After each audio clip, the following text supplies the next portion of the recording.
Cusimano. Yeah. All right, back from vacation, looking good, looking good. All right. Thank you. Yeah. I can do wild thing. I can do a wild thing, right?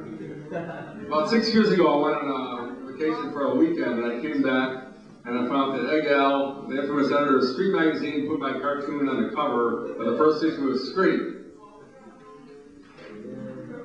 Last week, I went on vacation for a week. I found my picture on the cover of Squawk Magazine, which is available from Jessup for $1. The lesson is, what's going to happen to me when I go on vacation for a month? Anyways, we have poetry, cartoons, we have a story about Pritchard Rusty. I think he's relative of Salman Rushdie. He's hiding out here somewhere. We get a lot of unsolicited poetry in the mail. We don't ask for it, but it shows up in our mailbox. And this is a little treatise on poetry written by Andre Breton, the founder of Surrealism, and this is written in 1924. Because the English-speaking world has unappreciated the extent to which Surrealism has revolutionized the practice of poetry, some additional remarks will be apropos. The retardation of poetic development in English is demonstrated by the veneration shown such versifiers as T.S. Eliot, Ezra Pound, and Charles Olson. American and English poetry is imprisoned in a hideous nostalgia. It languages in the shadows of the tomb of the symbolist movement, exhuming, in fact, the very worst of symbolism. The symbolism of which Arthur Symons said, which, without realizing the true import of what he was saying, it was all means of reconciling us to death and of teaching us how to die.